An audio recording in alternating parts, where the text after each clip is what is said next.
Doctor Rajasekharan Nair കേരളക്കരയ്ക്ക് പ്രത്യേക ആമുഖം ആവശ്യമുള്ള വ്യക്തിത്വ പ്രതിഭയല്ല.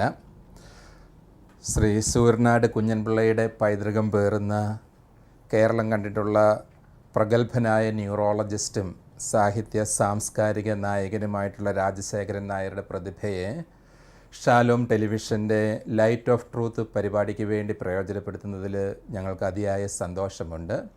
രാജശേഖരൻ നായർക്ക് ലൈറ്റ് ഓഫ് ട്രൂത്ത് പരിപാടിയിലേക്ക് ഹൃദ്യമായ സ്വാഗതം ആശംസിക്കുന്നു. മഹാനായ ഐൻസ്റ്റൈനാണ് പറഞ്ഞിരിക്കുന്നത്, if I were not a physicist I would have been a musician എന്ന്. അതായത് ശാസ്ത്രവും സംഗീതവും കലയുമെല്ലാം ഒരുപോലെ സമന്വയിപ്പിക്കുന്നതാണ് യഥാർത്ഥ പ്രതിഭ. ജീനിയസ് ആയിട്ടുള്ളവർ അപ്രകാരമുള്ളവരാണ്. ബ്രിട്ടീഷ് ചിന്തകനായ കിറ്റ് പെഡ്ലർ ഇപ്രകാരം പ്രസ്താവിച്ചിട്ടുള്ളത് ഞാൻ ഓർക്കുന്നു. ഐൻസ്റ്റൈൻ്റെയും നീൽസ് ബോറിൻ്റെയൊക്കെ കൃതികൾ വായിച്ചതിന് ശേഷമായി എനിക്ക് മനസ്സിലായത് അവർ യഥാർത്ഥത്തിൽ കവികളും മിസ്റ്റിക്കുകളും കൂടിയായിരുന്നുവെന്ന്. അല്ലാത്ത പക്ഷം ഭൗതികശാസ്ത്രത്തെപ്പറ്റി എനിക്ക് അല്പം പുച്ഛമായിരുന്നു. കാരണം മനോജ്ഞമായ മഴവിലിനെ പോലും ഇങ്ങനെ ഭൗതികമായിട്ട് വിശദീകരിക്കുക വഴിയായിട്ട് അതിനെ കൊന്നുകളയുകയല്ലേ എന്ന്. ഞാൻ ഈ ഉദ്ധരണികൾ ഇവിടെ എടുക്കുന്നത് ഈ പറഞ്ഞ ഐൻസ്റ്റൈനെ പറ്റിയും നീൽസ് ബോറിനെ പറ്റിയും ഒക്കെ പറഞ്ഞ ആ പ്രതിഭാവിലാസം തീർച്ചയായും നമ്മുടെ കേരളക്കരയിൽ അക്ഷരം പ്രതി അന്വർത്ഥമാക്കുന്ന ധിഷണാശാലിയാണ് ഡോക്ടർ രാജശേഖരൻ നായർ. അദ്ദേഹം ഇന്ത്യയിലെ പ്രമുഖനായ ന്യൂറോളജിസ്റ്റാണ്. അതോടൊപ്പം തന്നെ നലം തികഞ്ഞ ഒരു ചിന്തകനും സാഹിത്യകാരനും കവിയുമൊക്കെ കൂടിയാണ് എന്ന് നമ്മൾ മനസ്സിലാക്കുന്നു. രാജശേഖരൻ നായർ ഡോക്ടർക്ക് പ്രഗത്ഭനായ വൈദ്യശാസ്ത്രത്തിനുള്ള അവാർഡ് കിട്ടുന്നത് നമുക്ക് മനസ്സിലാക്കാൻ സാധിക്കും. എന്നാൽ കേരള സാഹിത്യ അക്കാദമിയുടെ വിജ്ഞാന സാഹിത്യത്തിനുള്ള അവാർഡും അദ്ദേഹം കരസ്ഥമാക്കിയിട്ടുണ്ട്. മനസ്സിലാക്കുമ്പോഴാണ് അദ്ദേഹത്തിൻ്റെ പ്രതിഭയുടെ അനന്യതയെ നമുക്ക് മനസ്സിലാക്കുവാനായിട്ട് സാധിക്കുക. ബഹുമാനപ്പെട്ട രാജശേഖരൻ നായർ സാറിനോട് എനിക്ക് ആദ്യമേ ചോദിക്കുവാനുള്ളത്, എപ്രകാരമാണ് ഇപ്രകാരം സാറിൻ്റെ പ്രൊഫഷണൽ സ്കില്ലും അതോടൊപ്പം തന്നെ ഇതുപോലെയുള്ള ഇൻ്റർ ഡിസിപ്ലിനറി വിജ്ഞാന മേഖലകളിലുള്ള ആഭിമുഖ്യവും സാറിൽ വളർന്നു വന്നത്? എങ്ങനെയാണ് സാർ ഇപ്രകാരം സയൻറ്റിഫിക് നോളജും ലിറ്റററി സ്കില്ലും വളർത്തിയെടുക്കുവാനിടയായത്? ഇപ്രകാരം സമഗ്രമായ ഒരു സാഹിത്യ വ്യക്തിത്വം കൂടെ സാറിൽ കടന്നു വന്നതിൻ്റെ പശ്ചാത്തലം അല്പമായിട്ടൊന്ന് വിശദീകരിക്കാമോ? ശരിക്കും ഞാൻ ജനിച്ചു വളർന്ന സാഹചര്യമാണ് അതിന് മുഴുവൻ കാരണം. ഞാൻ കണ്ടു വളർന്നത് മലയാളത്തിലെ ഏറ്റവും പ്രഗത്ഭർ എന്ന് വയ്ക്കുന്ന ഒരു സമൂഹത്തെയാണ്. ഭാഗ്യം, ജന്മപുണ്യം, ഭാഗ്യം എന്നുള്ളത്. ഞങ്ങളുടെ കരമന വീട്ടിൽ അച്ഛൻ്റെ സുഹൃത്തുക്കളായിരുന്ന ആൾക്കാരുടെ സാധാരണ വരുന്ന ആൾക്കാരുടെ പേര് ഇപ്പോൾ എല്ലാം ചരിത്ര പുസ്തകങ്ങളിലുള്ളതാണ്. വള്ളത്തോൾ, പി കുഞ്ഞിരാമൻ നായർ, അങ്ങനെയുള്ള ഒരുപാട് പ്രതിഭകൾ. ഇപ്പോൾ കൊച്ചുനാളിന് മുതൽ വളർന്നതുമെല്ലാം ഇമാതിരിയുള്ള അതിപ്രതിഭകളെയാണ്. സ്വാഭാവികമായിട്ടും അതിലൊട്ടൊരു ചായ്വുമായി. വീട്ടിൽ അച്ഛൻ്റെ വകയായിട്ടൊരു അതിവിശാലമായ ലൈബ്രറി ഉണ്ടായിരുന്നു. ഞാൻ ഒറ്റ ആൺകുട്ടിയാണ്. അപ്പോൾ അതിൻ്റെ സകല നന്മയും സകല പ്രശ്നങ്ങളും ഉണ്ടായിരുന്നു. അതായത് കൂട്ടുകാരാരുമില്ല. എനിക്ക് കൂട്ടുകാർ ബുക്കുകളായിരുന്നു, പുസ്തകങ്ങളായിരുന്നു. അത് വായിക്കാൻ വേണ്ടുവോളം. പിന്നെ അതും കഴിഞ്ഞിട്ട് എല്ലാവരും ചോദിക്കും, അച്ഛൻ പഠിപ്പിക്കാറില്ലേ എന്ന്. അച്ഛൻ പഠിപ്പിക്കുമായിരുന്നു. പഠിപ്പിക്കുന്നത് നിങ്ങളാരും വിശ്വസിക്കാത്ത രീതിയിലുള്ള പഠിപ്പിക്കൽ. അദ്ദേഹം രാത്രി വരുമ്പോഴത്തേക്കും കുറച്ച് വൈകും. അദ്ദേഹത്തിൻ്റെ സാഹിത്യ ചർച്ചകളും എല്ലാം കഴിഞ്ഞതിന് ശേഷമായിരിക്കും വരുന്നത്. വന്നു കഴിഞ്ഞാൽ എല്ലാവരും കരുതുന്ന അദ്ദേഹം ഒരു മലയാളം പണ്ഡിതൻ മാത്രമാണെന്ന്. നേരെ തിരിച്ച് അദ്ദേഹത്തിൻ്റെ ആദ്യത്തെ MA ഇംഗ്ലീഷിലാണ്, പിന്നെ സംസ്കൃതം, പിന്നെ മലയാളം. അപ്പോൾ ഈ 3 ഭാഷയിലെ തികഞ്ഞ അറിവ്. ഇതും കഴിഞ്ഞിട്ട് ഇദ്ദേഹം എല്ലാവരും കരുതുന്ന ഒരു വെറും സാധാരണ ഒരു ടീച്ചറോ ഒരു അമ്മാരിയുടെ പ്രൊഫഷൻ. അദ്ദേഹം ഗവൺമെൻറ്റിലൊരു വലിയ ഉന്നത സ്ഥാനത്തിരുന്ന ഒരാളാണ്. പിന്നെയാണ് യൂണിവേഴ്സിറ്റിയിലേക്ക് മാറിയത്. അദ്ദേഹത്തിൻ്റെ വർക്കിൻ്റെ കൂട്ടത്തിലാണ് ഇതും കൂടെ കണ്ടത്. ഇതും കഴിഞ്ഞ് വീട്ടിൽ വരുമ്പോഴത്തേക്കും കുറേ വൈകുമ്പോൾ അദ്ദേഹം പഠിപ്പിക്കും. ഞങ്ങൾ 4 മക്കളുണ്ട്. 4 മക്കളെയും പഠിപ്പിക്കും. നല്ല 3 മക്കളായിരുന്നു പഠിക്കാൻ. ഇളയാളെ തീരെ ചെറുതായതുകൊണ്ട് ഈ 3 മക്കളെ അദ്ദേഹം പഠിപ്പിക്കുന്നത് കവിതകളാണ്. ഇന്ന് വിശ്വസിക്കാൻ ശകലം പ്രയാസം, പക്ഷെ സത്യം. എന്നുവെച്ചാൽ അന്ന് പഠിച്ച സാധനങ്ങൾ ഈ വയസ്സുകാലത്ത് അതുപോലെ ഞാൻ ഓർക്കും. അതുപോലെ അതിൻ്റെ കാര്യം എന്ന് വെച്ചാൽ അദ്ദേഹത്തിന് ഒരു ഞങ്ങൾ പറയുന്ന ഐഡൻറ്റിക് മെമ്മറി ഉണ്ട്. അതായത് എന്തും ഒരു തവണ കേട്ടാൽ അതുപോലെ തലയിൽ കയറുന്ന ഒരു രീതി. അദ്ദേഹം സ്വാഭാവികമായിട്ടും പ്രതീക്ഷിച്ചത് പിള്ളേർക്കും അത് കാണുന്നതാണ്. ഞാൻ ഓടിക്കളയുകയില്ല, ഇത് കേട്ടാൽ എനിക്കിഷ്ടമായിരുന്നു. പിന്നെ അദ്ദേഹം പറഞ്ഞു തരുന്നതിൻ്റെ ടെക്നിക്കൂടെ ഞാൻ മനസ്സിലാക്കി. ഒരു തവണ ചൊല്ലിക്കഴിഞ്ഞാൽ അന്വയം പറഞ്ഞ് അർത്ഥം പറഞ്ഞ് എഴുതി കഴിഞ്ഞാൽ അത് തിരിച്ച് പറയണമെന്നുണ്ടെങ്കിൽ ഏറ്റവും എളുപ്പം അതിൻ്റെ താളം മനസ്സിലേക്ക് കയറുന്നതാണ്. ഒരിക്കൽ ആ താളം കയറിക്കഴിഞ്ഞാൽ വാക്കുകൾ അതിനോടൊപ്പം തന്നെ വന്നോളും. അതൊരു പുതിയ ടെക്നിക്കായിട്ട് എനിക്ക് മനസ്സിലായി. ഇത് അന്ന് പഠിച്ചത് ഇന്നും ഞാൻ ചൊല്ലാം. സംസ്കൃതമായിരിക്കും, ഇംഗ്ലീഷായിരിക്കും, മലയാളമായിരിക്കും, എന്താണെങ്കിലും അവിറ്റത കൃഷിതന്ത്രം മത്സമാലൊക്കെ ധീരോ രവി എന്നൊക്കെ പറയുന്നതും ഇംഗ്ലീഷിലെ തോമസ് ക്രീയുടെ വർക്കും എല്ലാം ഇതുപോലെ ഇപ്പോഴും ഓർക്കും. ഒരാവശ്യവും എൻ്റെ പ്രൊഫഷണൽ ലൈഫിലുണ്ടായിട്ടില്ല. ഏകദേശം സ്കൂൾ കുട്ടിയായിരുന്ന കാലത്ത് വല്ലപ്പോഴും എഴുതുമായിരുന്നു. അത് കഴിഞ്ഞിട്ട് നല്ല പബ്ലിഷിങ് ചെയ്യുമായിരുന്നു സ്കൂൾ കുട്ടിയുടെ കാലം. പക്ഷെ മെഡിസിൻ അങ്ങോട്ട് കയറിക്കഴിഞ്ഞല്ലേ ഇതിനൊന്നും സമയമില്ല. വായന അഭംഗരം തുടർന്നു, പക്ഷേ എഴുത്ത് അങ്ങ് നിന്നു. ഇടയ്ക്ക് ഒരു തവണ ഒഴിച്ചാൽ, അതായത് ഒരു ജോലിക്കായിട്ട് ഇന്ത്യക്ക് പുറത്ത് എന്നെ വിടേണ്ടി വന്നു. ആദ്യത്തെ 3 ആഴ്ച ഒരു വസ്തു എനിക്ക് ചെയ്യാനില്ലായിരുന്നു. അപ്പോൾ ഹോട്ടലിൽ നല്ല അക്കോമഡേഷനൊക്കെ ആയിട്ടിരുന്ന കാലത്ത് ഞാൻ വിചാരിച്ചു മനസ്സിൽ എത്രയോ നാളായിട്ട് കൊണ്ടു കിടന്നൊരു കഥ അങ്ങ് എഴുതാം. അത് മലയാളത്തിലെ ആദ്യത്തെ പരിസ്ഥിതി നോവലാണ് ഒരു പുഴയുടെ കഥ. അറിയാം. ഇതങ്ങോട്ട് പബ്ലിഷ് ചെയ്യാൻ തന്നെ പാടായിരുന്നു. ബിക്കോസ് അവിടുന്ന് ആ പുസ്തകം ഒന്ന് കടത്തിക്കൊണ്ടുവരാൻ ഭയങ്കര പാട്. ഒരു തരത്തിൽ കടത്തിക്കൊണ്ടുവന്ന് പബ്ലിഷ് ചെയ്ത് ഞാനത് ഒരു കൊല്ലം കഴിഞ്ഞിട്ടാണ് പബ്ലിഷ് ചെയ്തത് തന്നെ കണ്ടത്. പക്ഷേ ഇപ്പോഴും അത് കഴിഞ്ഞിട്ട് വീണ്ടും എഴുത്തങ്ങ് നിന്നു. റിട്ടയർ ചെയ്യുന്നിടം വരെ ഈ വായന തുടർന്നെങ്കിലും പഠിപ്പിക്കുന്ന കൂട്ടത്തിൽ കഥകളും കവിതകളും ഒക്കെ കൂട്ടത്തിലാകുന്നതുകൊണ്ട് അത് എൻ്റേതായൊരു സ്റ്റൈലിൽ പിള്ളേരും അക്സെപ്റ്റ് ചെയ്തു. പക്ഷേ ഇത് കഴിഞ്ഞന്നെ എനിക്ക് നല്ല പരിചയമുള്ള, റിട്ടയർ ചെയ്ത് കഴിഞ്ഞന്നെ എനിക്ക് നല്ല പരിചയമുള്ള നല്ല കഴിവുള്ള 2-3 എഡിറ്റേഴ്സ് ഉണ്ടായിരുന്നു. അവർ നിർബന്ധിച്ചു, സാറേ ഇതുപോലെ ഒന്ന് കുറേയൊക്കെ എഴുതി തരാമോ. ഒന്ന് ട്രൈ ചെയ്ത് കഴിഞ്ഞാൽ അത് ഒരുപാട് പേർക്ക് ഇഷ്ടമായി. അവരെന്നോട് നിർബന്ധിച്ചു, സാറേ ഇതങ്ങ് തുടരുന്നതിന് ഞങ്ങൾക്ക് ഒരുപാട് ഇഷ്ടമാണ്, അതൊന്ന് ചെയ്യുമോ എന്ന് ചോദിച്ചു. അങ്ങനെ എഴുതി തുടങ്ങിയ ഒരു സംഭവമാണ്. ആൾക്കാർക്ക് ഇഷ്ടമായി, ഞാൻ തുടരുന്നു. ഇപ്പോൾ എനിക്കിഷ്ടമായ രീതിയിൽ എനിക്കിഷ്ടപ്പെട്ട സമയത്ത് എനിക്കിഷ്ടപ്പെട്ട ടോപ്പിക്ക്. ഈ ടോപ്പിക്കുകൾ എനിക്ക് വിഷമമില്ലാത്ത സാധനമാണ്. എന്നുവെച്ചാൽ ഞാൻ ഭാഗ്യവശാൽ പഠിക്കാനെടുത്ത വിഷയം മെഡിസിനിലേക്കും വെച്ച് ഏറ്റവും ചുരുങ്ങിയ ബാക്കി പറയുകയാണെങ്കിൽ ദിവ്യം ആയ അത്, പ്രത്യേകിച്ചും അതിൽ കോഗ്നിറ്റീവ് ന്യൂറോളജി, അറിവിൻ്റെ ന്യൂറോളജി, അതാണ് എനിക്ക് കൂടുതൽ താല്പര്യം. ചലന രോഗങ്ങളും മൂവ്മെൻറ്റ് ഡിസോർഡേഴ്സും ഞാൻ എടുക്കുന്നുണ്ട്. പക്ഷേ ഇതാണ് ഏറ്റവും കൂടുതൽ പ്രധാനം. അപ്പോൾ ഞാൻ പഠിച്ചതിൻ്റെ ഒരളവെങ്കിലും മലയാളത്തിലേക്ക് മാറ്റാൻ എനിക്ക് ഒരവസരം തന്ന ദൈവത്തോട്, പ്രകൃതിയോട് എനിക്ക് അത്യധികം കടപ്പാടുമുണ്ട്. സാറ് ഷെയറിങ്ങിൽ സൂചിപ്പിച്ചുവല്ലോ, വൈദ്യശാസ്ത്ര പഠനം എഴുത്തിന് ആദ്യകാലത്തൊരു തടസ്സമായിരുന്നുവെന്ന്. പക്ഷേ സാറിൻ്റെ കൃതികൾ വായിക്കുമ്പോൾ മുഴുവൻ ഞാൻ മനസ്സിലാക്കുന്ന ഇതാണ്: സാധാരണ സാഹിത്യ പ്രബന്ധികളൊക്കെ പൊതുവേ ഭാവനാത്മകമായിട്ട് എഴുതുന്നവരാ, ഇമാജിനേഷൻ ഉപയോഗിച്ചുകൊണ്ട്. പക്ഷേ സാറിൻ്റെ ആഖ്യാന സങ്കേതങ്ങൾ മുഴുവനും സാറിൻ്റെ വൈദ്യശാസ്ത്ര അനുഭവങ്ങളും അതിന്മേൽ സാർ നടത്തുന്ന മാനവികമായ വിചിന്തനങ്ങളുമാണ്. അപ്പോൾ സാറിൻ്റെ വൈദ്യശാസ്ത്ര സേവനം തന്നെയല്ലേ സാറിൻ്റെ സാഹിത്യ സബരയുടെ തന്നെ യഥാർത്ഥത്തിൽ പൂർത്തീകരിച്ചു കൊണ്ടിരിക്കുന്നത്?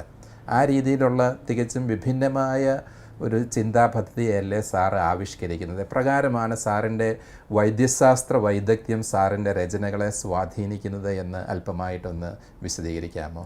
പൂർണ്ണമായും അങ്ങനെ തന്നെയാണ്. ബിക്കോസ് ഏത് കലാരീതി എടുത്താലും അതിൻ്റെ ഏറ്റവും പ്രധാനപ്പെട്ട ഘടകം ഹ്യൂമാനിറ്റേറിയൻ മാനവികത ആണ്. ഈ മാനവികത എന്ന് വെച്ചാൽ മനുഷ്യനെ സംബന്ധിച്ചതാണ്. ബാക്കിയുള്ളവരെല്ലാം ഭാവനയ്ക്ക് പോകുമ്പോൾ ഞങ്ങൾക്ക് ഭാവനയൊന്നും ഇല്ലാതെ തന്നെ ഞങ്ങൾ ഓരോ ദിവസം കേൾക്കുന്ന കഥകൾ, ഓരോ ദിവസം കാണുന്ന ആൾക്കാരുടെ ദൈന്യഭാവങ്ങളും ഗുണങ്ങളും ദുഃഖങ്ങളും അവരുടെ പ്രത്യേകതകളും അത് സാധാരണഗതിയിൽ ആലോചിക്കാൻ പോലും കിട്ടാത്ത സാധനമാണ്. ഉദാഹരണം, ഒരു മന്ദബുദ്ധി എന്ന് വച്ചിരിക്കുന്ന ഒരു ഓട്ടിസ്റ്റിക് കുട്ടിക്ക് അവൻ്റെ അവിശ്വസനീയമായ സർഗാത്മകത ആ കുട്ടിക്കുണ്ട് എന്ന് അവൻ്റെ അച്ഛനും അമ്മയ്ക്കും അറിയില്ലായിരിക്കും.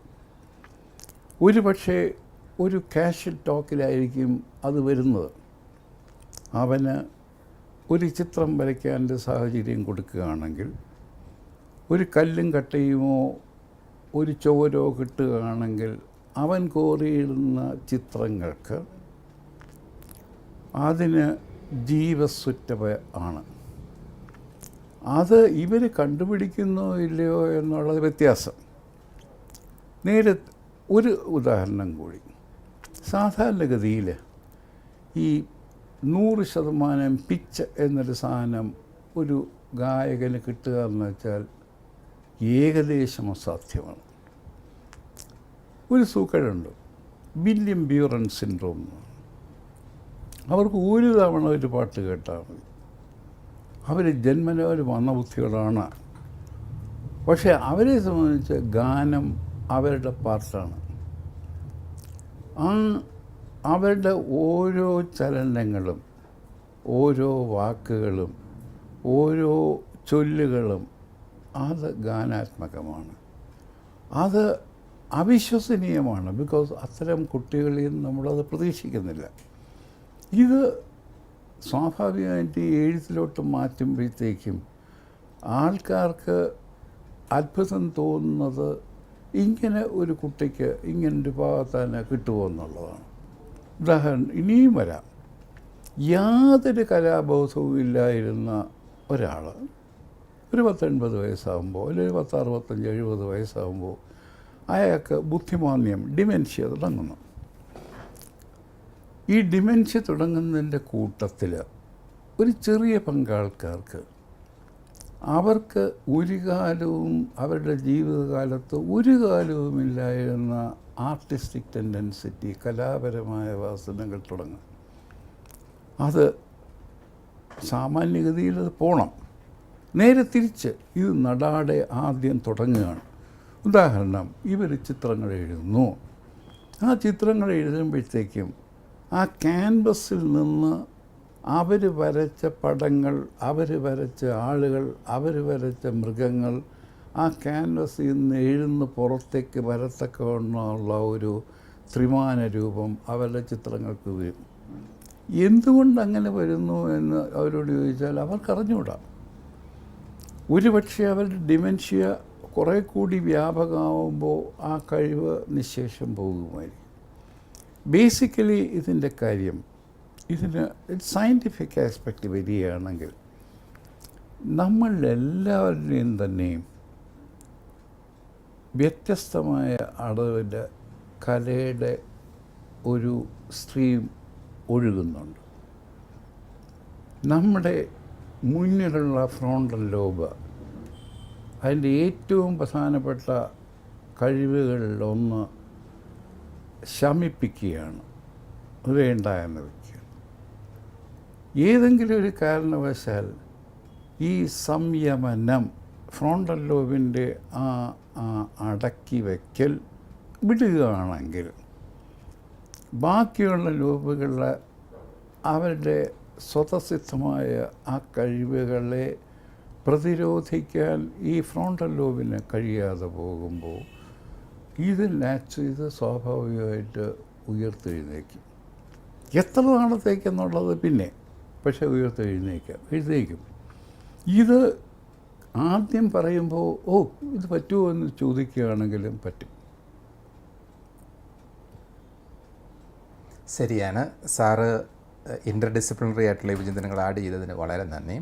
അടുത്ത കാലത്ത് ഡോക്ടർ ബി ഇക്ബാൽ നടത്തിയ ഒരു നിരീക്ഷണം ഞാൻ ഓർക്കുകയാണ്. ഡോസ്റ്റോവ്സ്കിയുടെ ഇതുപോലുള്ള രചനകൾ വായിക്കുകയാണെങ്കിൽ ഡോക്ടർ സ്റ്റുഡൻസിന് തന്നെ അവരുടെ ഡയഗ്നോസിസിനും നിരീക്ഷണ പാഠവുമൊക്കെ വർദ്ധിപ്പിക്കാൻ വളരെയധികം സഹായിക്കുമെന്ന്.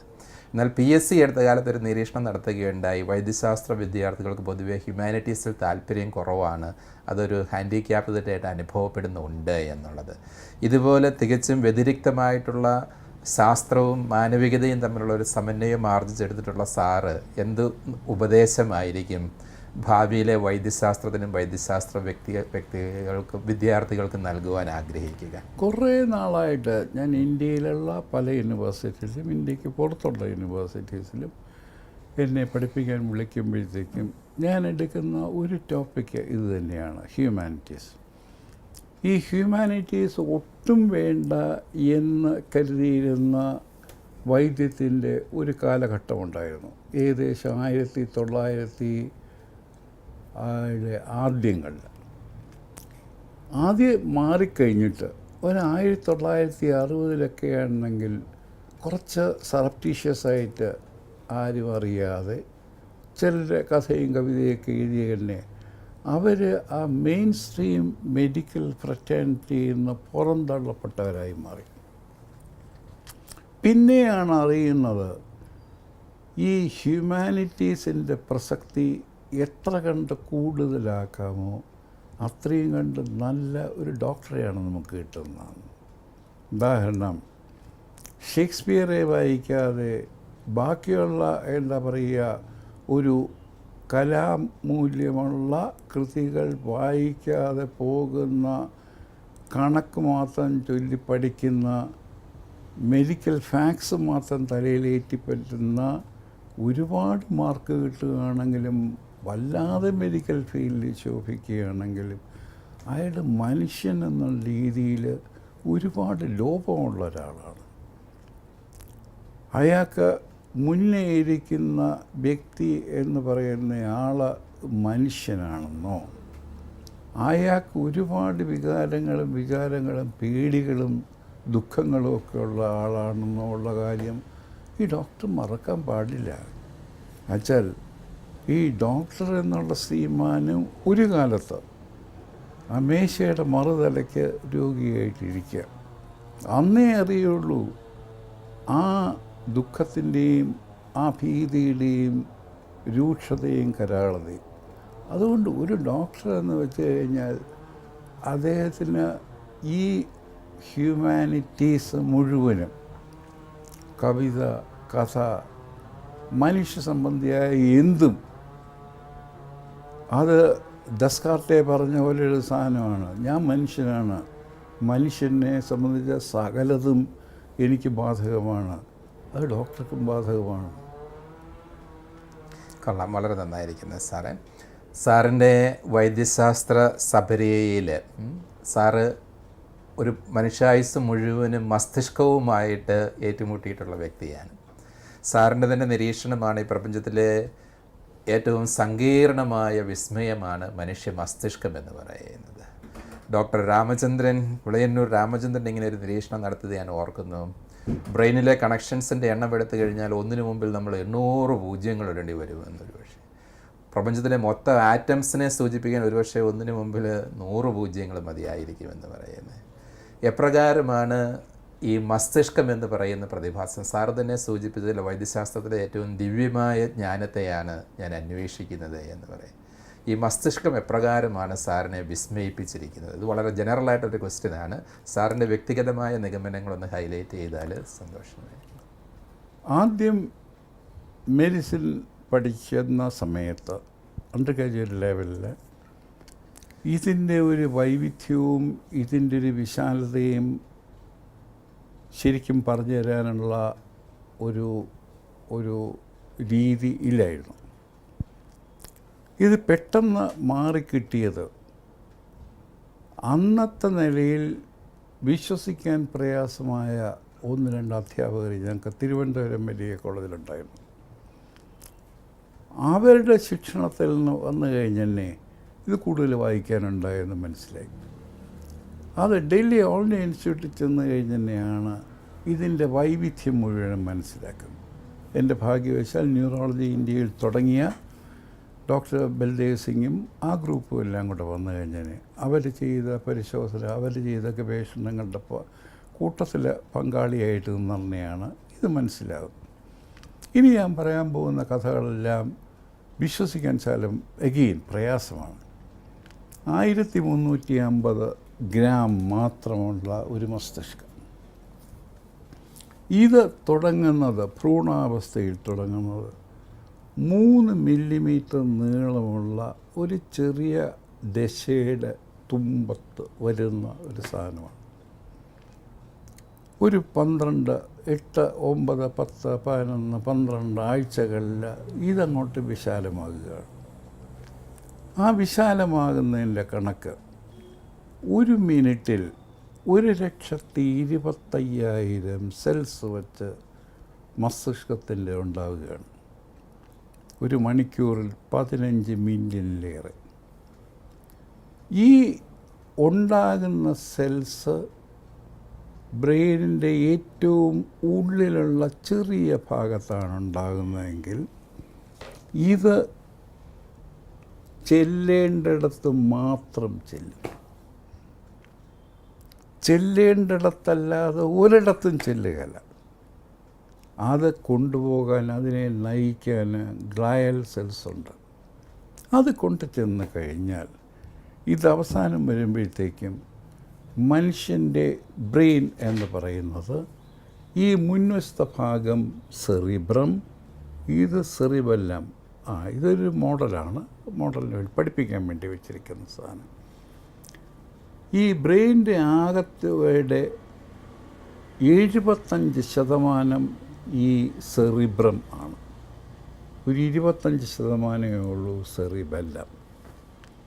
ഈ ബ്രെയിന് ഒട്ടാകെ നോക്കുകയാണെങ്കിൽ 100 ബില്യൺ സെൽസ് ആണെങ്കിലും ഇന്ന് ഇത്രയും പഠിച്ചു കഴിഞ്ഞിട്ടും മനസ്സിലാകാത്ത ഒരു സാധനം, ഈ 100 ബില്യണിൽ ഏകദേശം ഒരു 25% സെൽസേ ഈ ഇത്രയും വലിപ്പമുള്ള സെറിബ്രത്തിലുള്ളൂ. ഈ സെറിബെല്ലത്തിലാണ് ബാക്കി 75% ഇരിക്കുന്നത്.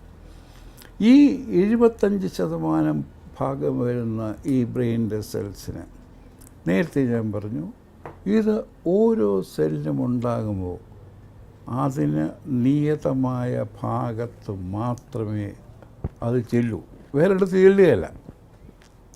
ആ മൂമെൻറ്റ് കഷ്ടിച്ച് തന്നു കഴിഞ്ഞാൽ ഒരു 1.5, 2, 3 സെൻറ്റിമീറ്റർ മാത്രമേ അതിൻ്റെ യാത്രയുള്ളൂ എങ്കിൽ ആ യാത്ര ഒരു മനുഷ്യൻ്റെ യാത്രയുടെ, അവൻ്റെ ഏറ്റവും ദുഃഖം പിടിച്ച യാത്രയുടെ 1000 ഇരട്ടി വലിപ്പമാണ്. ഈ 100 മില്യൺ ബില്യൺ എന്നൊക്കെ വയ്ക്കുമ്പോഴത്തേക്കും നമുക്ക് ഈ അർത്ഥത്തിൻ്റെ വ്യാപ്തി അങ്ങോട്ട് പോകും. 1 മില്യൺ എന്ന് വെച്ച് കഴിഞ്ഞാൽ 1 മില്യൺ സെക്കൻഡ് എന്ന് വെച്ചാൽ 11.5 ദിവസമാണ്. 1 ബില്യൺ സെക്കൻഡുകൾ എന്ന് വെച്ച് കഴിഞ്ഞാൽ 31.7 വർഷമാണ്. അത് കഴിഞ്ഞിട്ട് 1 ട്രില്യൺ എന്ന്, 1 ട്രില്യൺ, 1 മില്യൺ എന്ന് വെച്ചാൽ 6 പൂജ്യം, ഒരു ബില്യൺ എന്ന് വെച്ചാൽ 9 പൂജ്യം, 1 ട്രില്യൺ എന്ന് വെച്ചാൽ ഒരു 3 എണ്ണം കൂടെ ചേർത്ത് 12 പൂജ്യം. 1 ട്രില്യൺ സെക്കൻഡ് എന്ന് വെച്ചാൽ 31,789 കൊല്ലമാണ്. വെറും മില്യൺ എന്ന് പറയുമ്പോഴത്തേക്ക് ഒരു ചെറിയ വാക്ക് എന്നേ നമുക്ക് അർത്ഥമാകുന്നുണ്ടെങ്കിലും അതിൻ്റെ വിശാലതയാണ്. ഒരു സൗരയൂഥത്തിൽ ഉള്ളതിനേക്കാളും കോംപ്ലക്സാണ് നമ്മുടെ എല്ലാം തലയിൽ ഉള്ള ബ്രെയിനിൻ്റെ കഴിവ്, ബ്രെയിനിൻ്റെ ശക്തി. ഈ ബ്രെയിനിൻ്റെ കഴിവ്, നമ്മളൊരു നല്ല ഫോൺ വാങ്ങുകയാണെങ്കിൽ ഒരു 128 GB 256 GB എന്ന് വെച്ചാൽ ഉഗ്രൻ ഭയങ്കരം എന്നാണ്. ബ്രെയിനിൻ്റെ കാര്യത്തിൽ വരുമ്പോൾ ഈ ഗിഗാബൈറ്റും ടെറാബൈറ്റും ഒന്നും അടുക്കുന്നേയില്ല. അതിൻ്റെ കഴിവ് പുതിയ രീതിയിൽ പറയുകയാണെങ്കിൽ 2.5 പീറ്റാബൈറ്റാണ്. അതായത് ഒരു പീറ്റാബൈറ്റ് എന്ന് വെച്ചാൽ 1 മില്യൺ ഗിഗാബൈറ്റ്. ഇത്രയും കഴിവ് ഈ ബ്രെയിനിൻ്റെ ഇതിനുണ്ടോ എന്ന് ചോദിച്ചാൽ സാധനമുണ്ട്. ഇതിലെ ഒരു പരമാണു രീതിയെങ്കിലും നമ്മൾ നിത്യം ഉപയോഗിക്കുന്നുണ്ടോ എന്ന് ചോദിച്ചാൽ ഇല്ല. അതായത് നമ്മൾ ഓരോരുത്തരും എക്വിപ്പ് ചെയ്ത് വന്നിരിക്കുന്നത് അതിവിസ്മയിപ്പിക്കുന്ന ഒരു അപാര കഴിവുള്ള ഒരു സാധനമായിട്ടാണ്. Beauty is in the eyes of the beholder എന്നാണ് നമ്മൾ ട്രഡീഷണലി പറഞ്ഞുകൊണ്ടിരുന്നത്. സാറിൻ്റെ എഴുത്തുകളിൽ നിന്ന് ഞാൻ പിക്കപ്പ് ചെയ്തിരുന്നു. അതിനെ കൺഫേം ചെയ്തുകൊണ്ട് അടുത്തിടെ നെതർലാൻഡ്സിലെ റാഡ്ബോർഡ് യൂണിവേഴ്സിറ്റിയിലെ ന്യൂറോളജിസ്റ്റുകൾ നടത്തിയ ഒരു പരീക്ഷണത്തിൻ്റെ റിസൾട്ടും അവർ പബ്ലിഷ് ചെയ്തതിൻ്റെ ടൈറ്റിൽ ഇപ്രകാരമായിരുന്നു: beauty is in the brain of the beholder എന്ന് പറയും. അപ്പോൾ എപ്രകാരമാണ് ഈ സൗന്ദര്യാത്മകത മസ്തിഷ്ക ശാസ്ത്രം വിഭാവനം ചെയ്യുന്നത്? ശരിക്കും സ്കൂളുകളിലും കോളേജുകളിലും പഠിപ്പിക്കുന്നത് കണ്ണ് കാണുന്നു. ശരിക്കും സത്യമാണ്, സത്യത്തിൻ്റെ ലേശം മാത്രമാണ്. ഈ കണ്ടത് കാണുന്നത് ബ്രെയിനിൻ്റെ പണ്ട് ഞങ്ങൾ പഠിച്ചുകൊണ്ടിരുന്ന തന്നെ ഓക്സിപിറ്റൽ ലോബിൻ്റെ V1 എന്ന് പറയുന്ന പിന്നാമ്പുറത്തുള്ള ഒരു ചെറിയ ഭാഗമാണ്.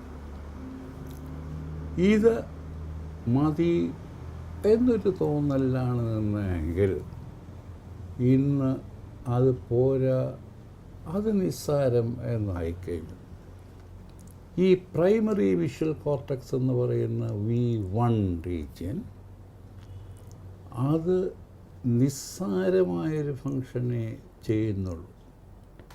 ഇത് കണ്ടത് കാണുന്നതിൻ്റെ ഭംഗി, ഈ കണ്ടത് എന്ത്, ഏത്, എങ്ങനെ, എത്ര സൗന്ദര്യം എന്നുള്ളത് തീരുമാനിക്കുന്ന ഇവിടുന്ന് തുടങ്ങുന്ന ഒരു പാത്വേ നമ്മുടെ ഓർമ്മയും ബാക്കിയുള്ള കാര്യവും കൂടി ഇത് ചെയ്യുന്ന ടെമ്പറൽ ലോബിലേക്ക് പോവുകയാണ്. ഈ ടെമ്പറൽ ലോബിലേക്ക് പോകുമ്പോഴത്തേക്കും നമ്മൾ എന്നോ കണ്ട് പരിചയിച്ച, എന്നോ കണ്ട് മോഹിച്ച, എന്നോ കണ്ട് ആശിച്ച, എന്നോ കണ്ട് ഭ്രമിച്ച ഒരു കൂട്ടം അനുഭവങ്ങളുടെയും ഒക്കെ ആകത്തുക സൂക്ഷിച്ചിരിക്കുന്നൊരു ഭാഗമാണ്. അതിലേക്കാണ് ഇത് ചെല്ലുന്നത്. ചെല്ലുമ്പോഴത്തേക്കും ആദ്യം മനസ്സിൽ തട്ടുന്ന ഇത് സിമെട്രിക്കാണോ എന്ന്. ലോകത്തെ ഏത് വേണമെങ്കിലും എടുത്തോളൂ, ഏറ്റവും സുന്ദരമായിട്ടുള്ള 90%, 100 എന്ന് പറയുന്നില്ല, 90% സിമെട്രിക്കാണ്. അതായത് ഒരു ഭാഗം മറ്റേതിന് തുല്യമായിരിക്കും. ഒരു സൂര്യകാന്തി പൂവ് എടുക്കുകയാണെങ്കിൽ അതിൻ്റെ ദളങ്ങളിലെ ഓരോ സെറേഷൻസും അത് തിരിച്ചു വെച്ചാൽ അതിനോടൊപ്പം തന്നെ ഇരിക്കും. ഒരു വശത്തെ ഏതെല്ലാം മോശമാണെങ്കിൽ നമ്മുടെ കണ്ണിനത് അരോചകമായിരിക്കും. ബിക്കോസ് ഇതാണ് മനുഷ്യൻ്റെ മനസ്സിലെ ബ്യൂട്ടി എന്ന് പറയുന്നത്. ഏറ്റവും പ്രധാനപ്പെട്ട ഒരു സാധനം അത് നമ്മുടെ സിമെട്രിയാണ്. പിന്നെ 2, നമ്മളെ കണ്ട് പരിചയിച്ച ഇത് മാത്രമാണ് നമ്മളെ സംബന്ധിച്ചൊരു ബ്യൂട്ടി.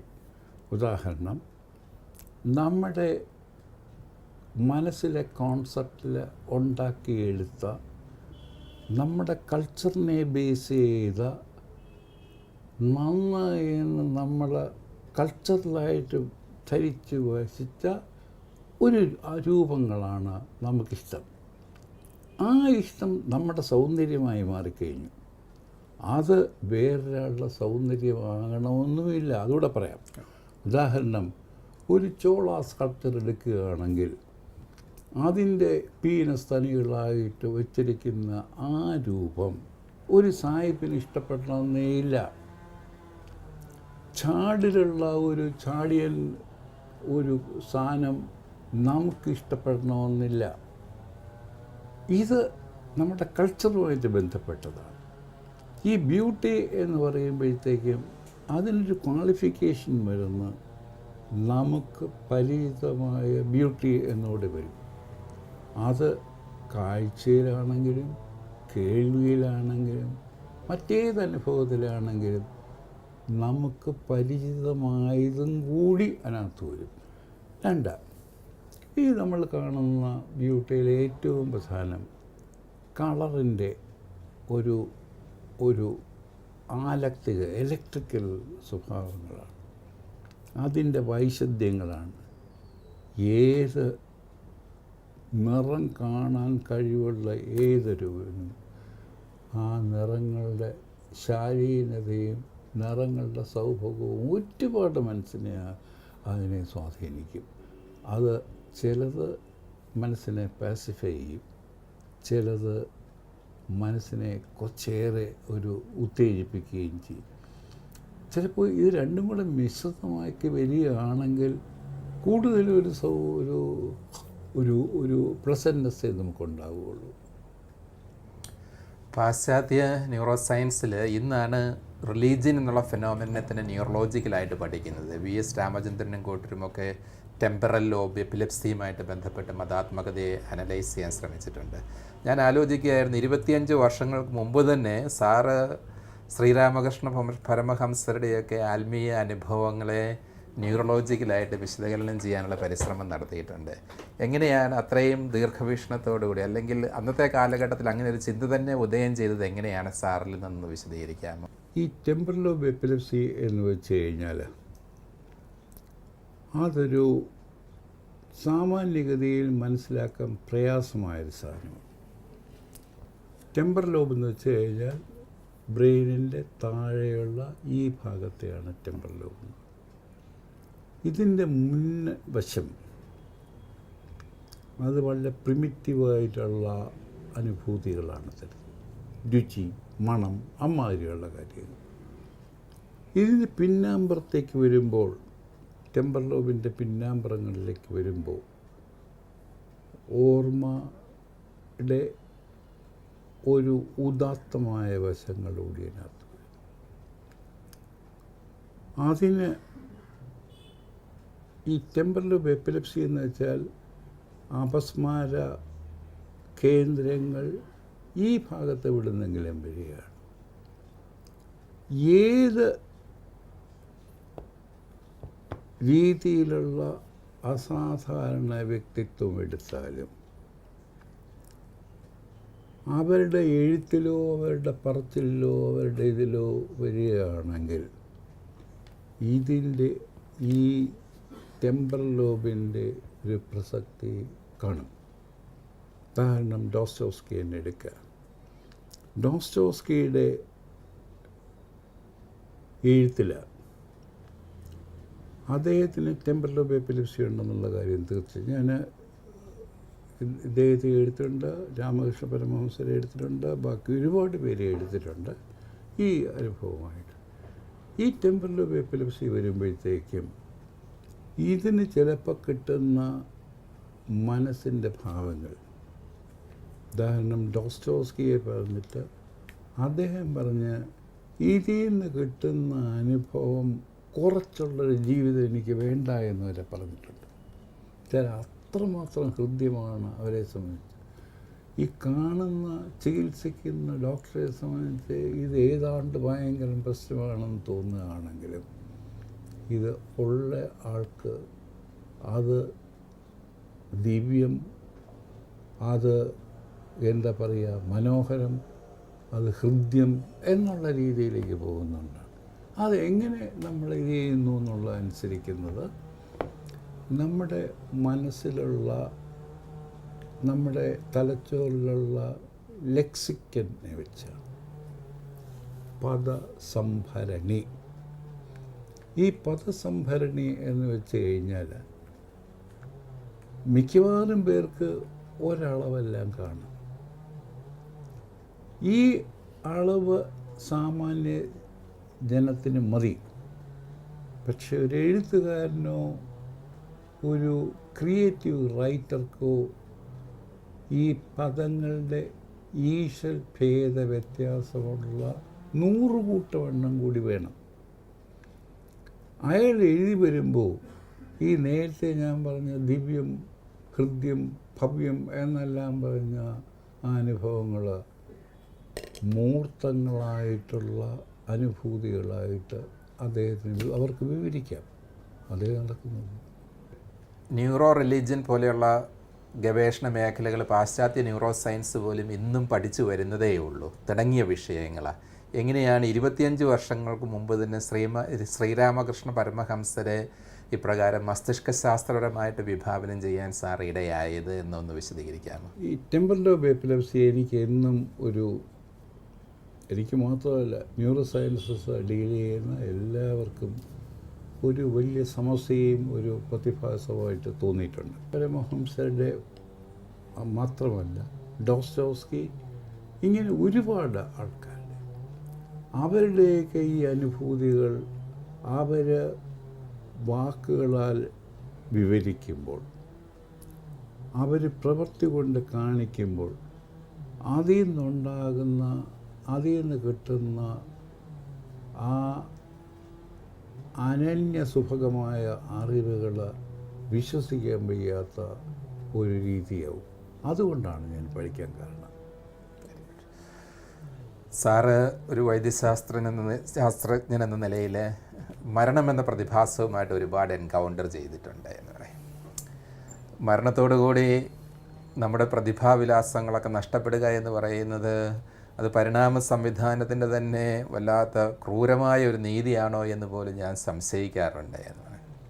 അതുകൊണ്ട് തന്നെയാണ് ഇന്ന് ഗൂഗിൾ ഫൗണ്ടറൊക്കെ ഇന്ന് കാലിഫോർണിയ ലൈഫ് ഇൻസ്റ്റിറ്റ്യൂട്ടൊക്കെ സ്ഥാപിച്ചിരിക്കുന്നത് മരണത്തെ നീട്ടിവെക്കാൻ സാധിക്കുമോ, മരണത്തെ ഒഴിവാക്കിയെടുക്കാൻ സാധിക്കുമോ എന്നൊക്കെ പറഞ്ഞ്. ബ്രെയിൻ സയൻസുകൾ ഭാവിയിൽ മരണമെന്ന പ്രതിഭാസത്തെ തന്നെ മാറ്റിവെക്കാൻ പറ്റുന്ന നേട്ടങ്ങൾ കൈവരിക്കുമെന്ന് വിഭാവനം ചെയ്യുന്നവരുണ്ട്. ഇത്തരം പ്രോജക്റ്റുകളോട് സാറിന് എന്താണ് അഭിപ്രായം? ശരിക്കും നേരത്തെ പറഞ്ഞ ഇതുപോലെ വേറെ ആരും ഇതിനെക്കുറിച്ച് ആലോചിക്കുന്നതിന് മുമ്പ്, എൻ്റെ ഓർമ്മ ശരിയാണെന്നുണ്ടെങ്കിൽ 1980കളുടെ ആദ്യം ഞങ്ങൾ ഇതും പഠിച്ചു. ഈ സബ്ജക്റ്റിന്, മരണം എന്നുള്ള ഈ സബ്ജക്റ്റിന് അതിൻ്റെ ശാസ്ത്രീയ നാമം താനറ്റോളജി എന്നാണ്. ഈ താനറ്റോളജിയുടെ ഏഷ്യയിൽ നടന്ന ആദ്യത്തെ കോൺഫറൻസ് തിരുവനന്തപുരം മെഡിക്കൽ കോളേജിൽ ഞങ്ങൾ തുടങ്ങിയത്. അന്ന് എനിക്കൊരു പ്രശ്നമുണ്ടായിരുന്നു. ആ പ്രശ്നം എന്ന് വെച്ചാൽ, ഇതുപോലെ വായിച്ച് അറിവുള്ള ആരെയെങ്കിലുമൊക്കെ കൂടെ കിട്ടണം, നോൺ മെഡിക്കൽ ഫീൽഡിനൂടെ കിട്ടണം എന്നുള്ളതുകൊണ്ട് ഞാൻ ശരിക്കും പറയുകയാണെങ്കിൽ നമ്മുടെ പട്ടത്തെ മാർ ഗ്രിഗോറിയസ് തിരുമേനിയാണ് ഞാൻ വിളിച്ചത്. നല്ലോണം വായിക്കുന്ന അദ്ദേഹമായിരുന്നു. ഈ താനറ്റോളജി സബ്ജക്റ്റിൻ്റെ ഏറ്റവും പ്രാധാന്യം ഈ മരണം എന്നുള്ള കോൺസെപ്റ്റ് ധരിക്കുകയാണ്. കഷ്ടകാലത്തിന് ഈ മരണം എന്നുള്ള സാധനം ഞങ്ങളാണ് ഏറ്റവും കൂടുതൽ ചിലപ്പോൾ പരിചരിക്കേണ്ടി വരുന്നത്. പ്രത്യേകിച്ച് ഈ ബ്രെയിൻ ഡെത്ത് ഡിക്ലെയർ ചെയ്യണമെങ്കിൽ ന്യൂറോളജിക്കാർ കൂടി അതിനകത്ത് ഇൻവോൾവ് ചെയ്യണം.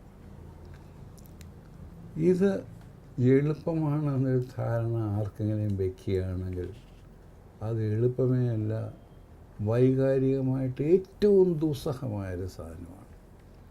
2, ഈ മരണത്തെ മാറ്റിവെക്കാമെന്ന് ശരിക്കും പറയുകയാണെങ്കിൽ എല്ലാ ഉരുകൂട്ടി വയ്ക്കലും ഒരു കാലം നശിക്കും. എല്ലാ ആഴിയും നശിക്കും, എല്ലാ ഭൂമിയും നശിക്കും. ആ നാശം എന്നുള്ളത് വീണ്ടും ആവർത്തിച്ച് ജനിക്കുന്നതിൻ്റെയും ജീവിക്കാൻ പോകുന്നതിൻ്റെയും ഒരു ഇട മാത്രമാണ്. ഇപ്പോഴ് മനുഷ്യൻ്റെ അറിവിൽ വയ്ക്കുകയാണെങ്കിൽ ഈ മരണത്തോടെ തീർന്നു. മരണത്തോടെ ഇപ്പോൾ തീരുന്നു എന്ന് ചോദിച്ചാൽ ഇല്ല. നമ്മുടെ ചിന്തകൾ, നമ്മുടെ ഇംഗിതങ്ങൾ വേറെ എത്രയോ രീതിയിൽ ചിരകാലം ജീവിപ്പിക്കാനുള്ള കഴിവ് എന്നും ഉണ്ടായിരുന്നു, ഇന്ന് കൂടുതലും. ഉദാഹരണം, 3250 കൊല്ലം BC മറ്റുമാണ് എഴുത്ത് തുടങ്ങിയത്. അന്ന് എഴുതിയിട്ട ലിഖിതങ്ങൾ ഇന്നും ജീവനോടെയുണ്ട്. ആ എഴുതിയിട്ടയാളെ മറന്നെങ്കിലും അവരുടെ എഴുതിയിട്ട മനോഗതങ്ങൾ ഇന്നും ഉണ്ട്. ലോകത്തിൽ എവിടെയായിക്കോട്ടെ തുടങ്ങിയത്. ഭാരതത്തിൽ തുടങ്ങിയ സാധനം, അന്നത്തെ സാധനങ്ങൾ ഇന്നും ഉണ്ട്. ഇതിങ്ങനെ വരുമ്പോഴത്തേക്കും കഥകളായിട്ട് ആദ്യം വാക്കുകൾ ഉണ്ടായ കാലം, ഗ്ലോട്ടോ ഗുണി എന്നാണ് ഞങ്ങൾ പറയുന്നത്. വാക്കുകളുണ്ടായ കാലത്ത് ലിഖിതമായ എഴുത്തില്ലായിരുന്നൊരു സമയത്ത് ഇത് മുഴുവനും കേട്ട് മനസ്സിലാക്കുകയായിരുന്നു. ശ്രുതി എല്ലാ നാട്ടിലുമുള്ള സംഭവമാണ്, എല്ലാ കൾച്ചറിലുമുള്ള സംഭവമാണ്. ഇത് കഴിഞ്ഞ് തന്നെ ആ ശ്രുതി കേട്ടത് മാത്രം പോലെ അത് ഓർമ്മിക്കുകയും കൂടെ വേണമെന്ന് തന്നെ അത് സ്മൃതിയായി. ഈ സ്മൃതിയുടെ പ്രാധാന്യം, വിഷമം എന്താണെന്ന് വെച്ചാൽ ഇത് തെറ്റും. ഒരാൾ കേട്ടത് 10 ആവർത്തിച്ച് കഴിയുമ്പോൾ 11ാമത്തെ ആൾ കേൾക്കുന്നത് തെറ്റിക്കുകയാണെങ്കിൽ ആദ്യം പറഞ്ഞത് തെറ്റി. അവിടെ വരുമ്പോഴാണ് ഈ എഴുത്തിൻ്റെ പ്രാധാന്യം വരുന്നത്. എഴുത്തിൻ്റെ പ്രാധാന്യം വന്നു കഴിഞ്ഞന്നെ അത് കല്ലിക്കൊത്ത് കേട്ട സാധനങ്ങളായി. തമാശ, സേക്രഡ് എന്നൊരു വാക്ക് ഇംഗ്ലീഷിലുണ്ട്. സേക്രഡ് എന്ന് വെച്ച് കഴിഞ്ഞാൽ ദിവ്യം ഇതെന്നുള്ള. ഇത് തുടക്കം, ഈ വാക്കിൻ്റെ തുടക്കം ശരിക്കും പറഞ്ഞാൽ ഈ വാക്കിൻ്റെ നിരുക്തികൾ അന്വേഷിച്ച് പോവുകയാണെങ്കിൽ പല കഥകളും കിട്ടും. ഈ സേക്രഡ് എന്നുള്ള സാധനം തുടങ്ങുന്നത് സക്ര എന്നൊരു വാക്കിൽ നിന്നാണ്. സക്ര എന്ന് വെച്ചാൽ സൂര്യൻ്റെ ബിംബം കൊത്തിയിട്ട കല്ലിൻ്റെ പേരാണ് സക്ര. സൂര്യൻ ദേവനായിട്ട് സങ്കല്പിക്കുന്ന അവർക്ക് ആ കല്ല് സേക്രഡായിരുന്നു. ആ വാക്ക് തുടങ്ങി എങ്ങനെയാണ് സേക്രഡ് എന്ന് വെച്ച് കഴിഞ്ഞാൽ സൂര്യബിംബം കൊത്തിയിട്ട കല്ലുകൾ എന്നുള്ള ധാരണയാണ്. ഈ എഴുത്ത് വന്നു കഴിഞ്ഞന്നെ നമ്മൾ വിചാരിച്ച് ഈ പ്രിൻറ്റിംഗ് എല്ലാം വന്നെ അതോടെ എഴുത്തിൻ്റെ പരമ മേഖല എത്തിയിരുന്നു. ഇപ്പോൾ എനിക്ക് തോന്നുന്നു, ഞാൻ വലിയ കമ്പ്യൂട്ടർ സാവിയൊന്നുമല്ല, പക്ഷേ ഇന്നത്തെ രീതിയിൽ എൻ്റെ എഴുത്ത് മുഴുവൻ കമ്പ്യൂട്ടറിലാണ് ഇപ്പോഴും. അങ്ങനെ വന്നെ ഞാനിപ്പോൾ എഴുതണ്ട. ഞാനിപ്പോൾ അഥവാ എവിടെയെങ്കിലും ഒന്ന് കണ്ടു കഴിഞ്ഞാണെങ്കിൽ എൻ്റെ മൊബൈലിൽ ഒരു ടെക്സ്റ്റ് കാണുകയാണെങ്കിൽ ഞാനൊന്ന് തൊട്ടാൽ എൻ്റെ തൊട്ട വിരലത് ഒട്ടുകയും അതെനിക്ക് വേറെടുത്ത് പേസ്റ്റ് ചെയ്യണമെന്നുണ്ടെങ്കിൽ വേറെടുത്തൂടെ തൊട്ട് കഴിഞ്ഞാൽ അത് ഒക്കുകയും ചെയ്യുന്നു. ഇതിൻ്റെ ടെക്നോളജിയുടെ ഇതൊന്നും എനിക്കറിയില്ല, ഒരു കമ്പ്യൂട്ടർ സാവി അല്ലാത്തതുകൊണ്ട്. പക്ഷേ അതുവരെ എത്തിക്കഴിഞ്ഞു. ഇനി ഒരു കാലത്ത് നമ്മുടെ മനസ്സിൽ ചിന്തിക്കുന്നത് ഈ കമ്പ്യൂട്ടർ എന്നുള്ള ശ്രീമാൻ നല്ല വാക്കുകളിലും നല്ല രീതിയിലും വാക്കുകളും വാചകങ്ങളുമായിട്ട് മാറ്റി വേറെ രീതിയിൽ എഴുതിക്കൂടാ എന്നൊന്നുകൂടാ.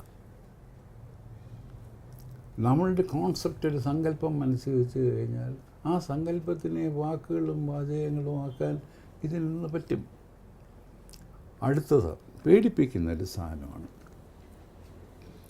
ആ പുസ്തകം ഒരുപാട് പേർക്ക് ഇഷ്ടമായതാണ്.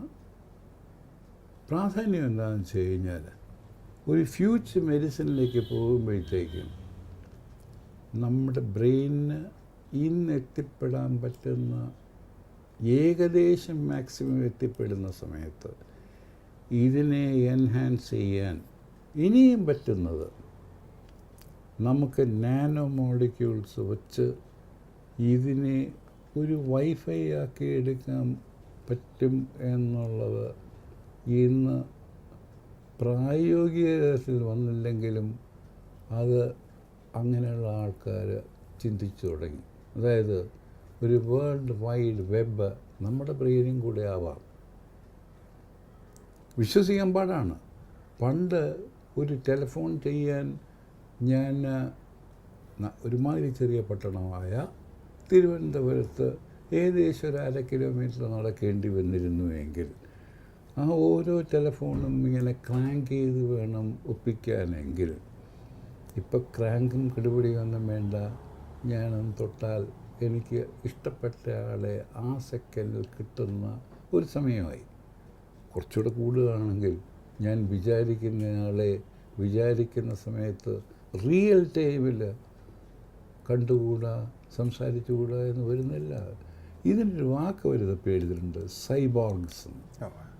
ഈ സൈബോർഗ്സ് എത്തിക്കഴിഞ്ഞാൽ എവിടെ കൊണ്ട് നിൽക്കും എന്നൊന്നും പ്രവചിക്കാൻ വയ്യ. ഞങ്ങൾ ഫിലോസഫേഴ്സ് ഈ മൂവ്മെൻറ്റിനെ വിശേഷിപ്പിക്കുന്നത് ട്രാൻസ് ഹ്യൂമനിസം എന്നാണ്. ബ്രെയിൻ മെഷീൻ ഇൻ്റർഫേസ് ഒക്കെ ആ രീതിയിലുള്ള അക്കംപ്ലിഷ്മെൻറ്റ്സ് ആണല്ലോ എൻവിസേജ് ചെയ്യുന്നത്. സാർ അതിനെപ്പറ്റിയുള്ള ചർച്ച തുടങ്ങിയത് അല്പം ഭയപ്പെടുത്തുന്ന ഒരു കാര്യമുണ്ട് എന്ന് പറഞ്ഞുകൊണ്ടാണ്. സാറിനെ ആ രീതിയിൽ ചിന്തിപ്പിക്കുവാൻ നിർബന്ധിക്കുന്നത് ഇതിൻ്റെ ധാർമ്മിക വശങ്ങളാണോ, അതും കൂടി ഒന്ന് എത്തിക്കാനാണോ? ധാർമ്മിക വശങ്ങൾ തന്നെയാണ്. അതായത് ഇന്നത്തെ നിലയിൽ നന്മയ്ക്ക് വേണ്ടി മാത്രം എന്ന് വിചാരിക്കുന്ന സാധനം നന്മയ്ക്ക് വേണ്ടി മാത്രമാകാൻ കുറവാണ്. മനുഷ്യൻ എന്നുള്ള ആൾ ചിന്തിക്കുന്ന രീതി വ്യത്യസ്തമായതുകൊണ്ട് നന്മ മാത്രമല്ലായിരിക്കും, അത് ഭീതിതമായൊരു സംഭവമാണ്. അത് ചില സമയത്ത് നമ്മൾ ഈ സൂപ്പർ കമ്പ്യൂട്ടേഴ്സും മനുഷ്യനെ വെല്ലുന്ന ഒരു ടെക്നോളജിക്കൽ സക്സസ് ഒരുപക്ഷെ അത് അപകടങ്ങൾ വിളിച്ചു വരുത്തുകയുള്ളൂ. മോറലായിട്ടും എത്തിക്കലായിട്ടും അതിൻ്റെ എസ്തറ്റിക്കലായിട്ടും ഒക്കെ അപകടങ്ങൾ വിളിച്ചു വരുത്താം. എനിക്ക് തോന്നുന്നു പരിചയമില്ലാത്ത ഒരു ഫീൽഡിൽ നമ്മൾ ഒരു ആലോചനയ്ക്ക് പോവുകയാണ്. ഒരു പക്ഷേ നന്നായി വരാം, പക്ഷെ തീർച്ചയില്ല. പരിണാമം ജനിപ്പിച്ചിരിക്കുന്ന ഏറ്റവും അത്ഭുതകരമായ വിസ്മയമാണ് ബ്രെയിന് എന്നുള്ള ചർച്ച നമ്മൾ നടത്തി. പരിണാമത്തെപ്പറ്റി പൊതുവെ ആക്ഷേപിക്കപ്പെടുന്ന ഒരു നിഗമനമുണ്ട്, survival of the fittest, selfishness ആണ് പരിണാമത്തിൻ്റെ തത്വം എന്ന് പറയുന്നത്. ഒരുപക്ഷെ പ്രകൃതി തന്നെ അതിനൊരു പ്രതിക്രിയ ചെയ്യുന്നതാണോ ഇന്ന് മസ്തിഷ്കശാസ്ത്ര ഗവേഷണ രംഗത്ത് ചർച്ച ചെയ്യപ്പെടുന്ന മിറർ ന്യൂറോൺസ് എന്ന് പറയുന്ന പ്രതിഭാസം. അതായത് അൾട്രൂയിസം കൂടി പ്രകൃതി പരിണാമ പദ്ധതിയുടെ ഭാഗമാണ്, പരക്ഷേമകാംക്ഷ. അതിനെപ്പറ്റി സാർ എന്താണ് അഭിപ്രായപ്പെടാൻ ആഗ്രഹിക്കുന്നത്? ഒരു വാക്കുകൂടി, എമ്പതി. ശരിക്കും പറയണമെങ്കിൽ സാധാരണ ഡോക്ടർമാർ ഇത് ചർച്ചയാക്കുന്നേയില്ല. ഈ ഇറ്റാലിയൻ പാമ യൂണിവേഴ്സിറ്റിയിലെ ഗിയോലാറ്റിയും കൂട്ടരുമാണ് ഈ മിറർ ന്യൂറോൺസ് ആദ്യം കൊണ്ടുവരുന്നത്. പാവം പിടിച്ചവർക്ക് ഇതിനെക്കുറിച്ച് പുകഴ്ത്തി പറയാനോ പെരുമ്പറ കൊട്ടാനോ ഒന്നും ആളേയില്ലായിരുന്നു. ഭാഗ്യത്തിൻ്റെ കൂടുതലുണ്ടവർക്ക്. കുറേ അമേരിക്കൻ സയൻറ്റിസ്റ്റ് അതങ്ങോട്ട് എടുത്തിരുന്നേ, അവർ ഇതിൻ്റെ വ്യാഖ്യാനങ്ങൾ കൊടുത്തിരുന്നെയാണ്.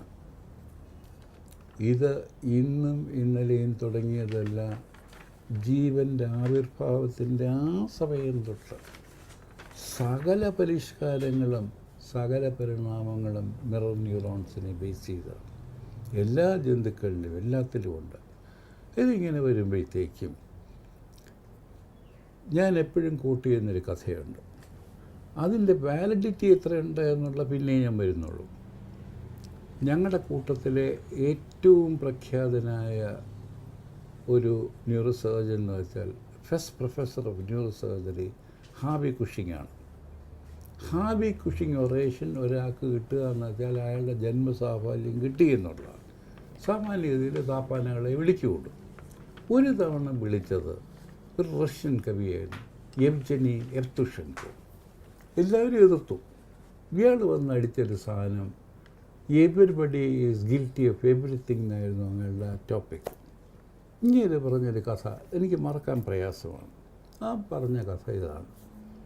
2 റഷ്യൻ യുവതികൾ, ഒരാൾ വിഡോ ആണ്, മറ്റേയാൾ ഡൈവോഴ്സിയാണ്.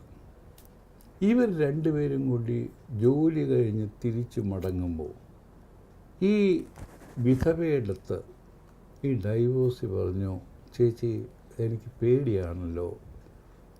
ചോദിച്ചെന്നെ പറഞ്ഞു, പിരിഞ്ഞ ഹസ്ബൻഡ് എപ്പോൾ വേണമെങ്കിലും ഇവളെ അറ്റാക്ക് ചെയ്യാമെന്ന് പറഞ്ഞ് നിൽക്കുന്നതാണ്.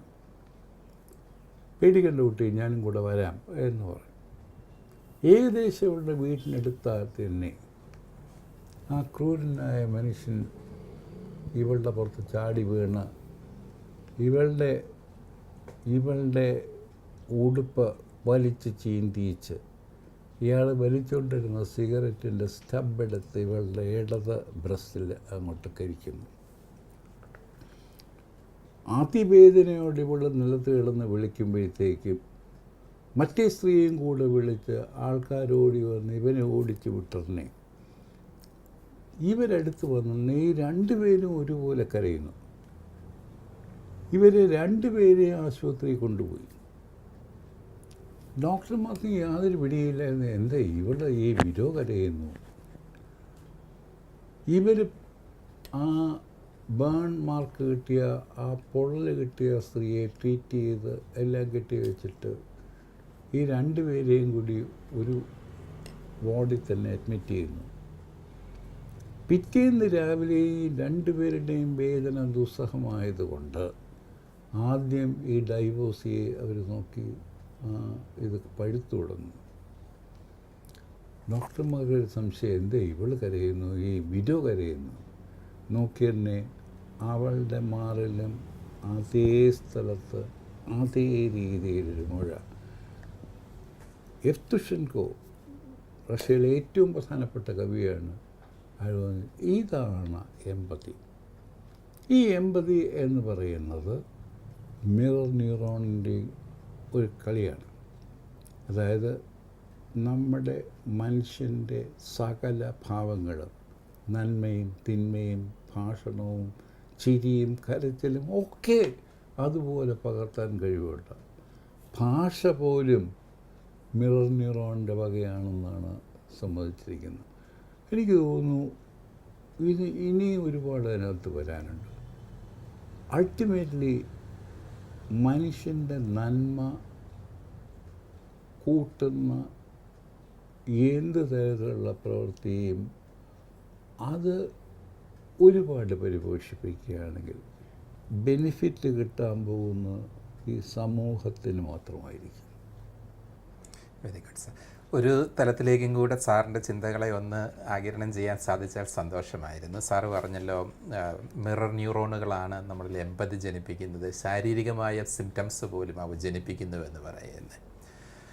മൈൻഡ് ക്രിയേറ്റ്സ് ബോഡി അഥവാ ബ്രെയിൻ ക്രിയേറ്റ്സ് ബോഡി എന്നുള്ള ചിന്താഗതികൾ ഒത്തിരി ഇന്ന് പാശ്ചാത്യ ന്യൂറോ സയൻസ് ഫീൽഡിൽ തന്നെ കടന്നു വരുന്നുണ്ട്. ചില ന്യൂറോ സയൻറ്റിസ്റ്റുകൾ ബ്രെയിൻ മെഷീൻ ഇൻ്റർഫേസിൻ്റെയൊക്കെ വിളിച്ചതിൽ അങ്ങനെ പറയുന്നുണ്ട്. മനുഷ്യൻ്റെ ബോധമാണ് പ്രൈമറി ആയിട്ടുള്ളത്, ശരീരം പോലും ബോധത്തിൻ്റെ ഒരു ആവിഷ്കാരം മാത്രമാണ്. നമ്മുടെ ഭാരതീയ ചിന്തയോടൊക്കെ ഒത്തിരി അടുത്ത് വരുന്നൊരു കാഴ്ചപ്പാടാണ്. അതിൻ്റെ തത്വശാസ്ത്ര വശങ്ങളിലേക്ക് പോകേണ്ടതില്ല. പ്രത്യേകിച്ച് ഞങ്ങൾ ക്രിസ്തീയ വിശ്വാസികളെ സംബന്ധിച്ചോളം ക്രിസ്തുവിൻ്റെ പഞ്ചക്ഷതങ്ങളെ ആ രീതിയിൽ പഠിക്കുന്നവരുണ്ട്. അതായത് ക്രിസ്തുവുമായിട്ടുള്ള വൈയക്തിക ബന്ധത്തിൻ്റെ ബഹിർസ്ഫുരണമായി ശരീരത്തിൽ പഞ്ചക്ഷതങ്ങൾ തന്നെ ഉണ്ടാകുന്നത് എന്ന് പറയുന്നത്.